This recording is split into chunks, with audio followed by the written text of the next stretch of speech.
Yo, what's up mga kaibigan? Nandito na tayo magkwentuhan. Ng Los Angeles Clippers ay hindi naman sinasabi na available na si Kawhi Leonard sa trade market.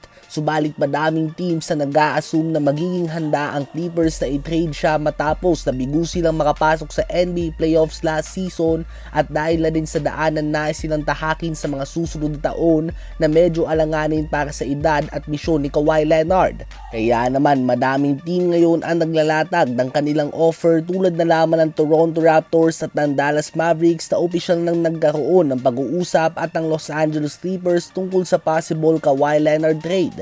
Nag-offer na nga ang Mavs at ito ay kinabibilangan ng 4-time NBA champion Klay Thompson, solid role player PJ Washington at multiple draft picks. Sa ngayon ay wala pang desisyon dito ang Clippers at posibleng hinihintay pa nila ang offer ng ibang team. Subalit hindi na nga nakapagtataka na interesado kay Kawhi Leonard ang Mavs dahil ang bagong GM at President of Basketball Operations ng team na ito ay si Masai Ujiri, ang dating GM ng Raptors na siyang gumawa ng sugal at trinade niya ang franchise star ng Raptors noon na si DeMar DeRozan para kay Kawhi Leonard na nag-iwan na nga ng warning na 1 taon lamang siya maglalaro para sa ibang team dahil gusto niya ngang umuwi sa kanyang home state na California. Sa ngayon ay kung magaganap ang Kawhi Leonard to Dallas Mavericks trade ay magkakaroon sila ng potential starting 5 ni Kyrie Irving, Max Christie, Cooper Flagg, Kawhi Leonard at Derek Lively II. Andyan din sa bench nila sila Najee Marshall, Daniel Gafford, Chris Middleton, Marvin Bagley III, Caleb Martin, Ryan Nembhard, Brandon Williams at iba pa. So very solid lineup nga yan mga kaibigan.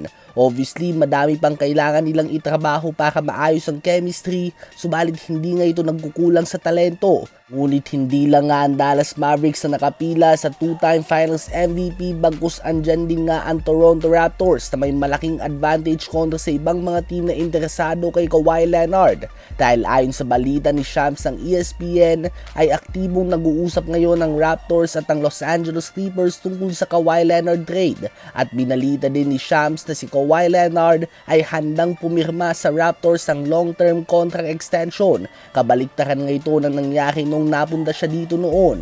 Parehong may 1 taon na natitira sa kontrata niya. Subalit noon ay sinabi ni Kawhi na hindi siya pipirma dito ng contract extension at uuwi siya sa LA. Subalit ngayon ay handa na nga si Kawhi Leonard na maglaro ng mas matagal sa Raptors at sa ngayon din nga mga kaibigan ay walang offer ang Clippers sa contract extension sa 2-time Defensive Player of the Year winner. Kompleto nga ang Raptors sa assets lalo na at gusto din nga ng Clippers na bumata ang kanilang lineup. Kaya naman ngayon ay Raptors nga ang favorites bilang ang team na paglalaruan ni Kawhi Leonard sa 2025-2026 NBA season. At ito lang nga ang binanggit ni Shams bilang team na handang mag-extend si Kawhi Leonard. Kayo ba mga kaibigan, sa palagay nyo ba ay saan mas malakas ang chance ni Kawhi na magkampiyon? Sa Raptors ba o sa Dallas Mavericks?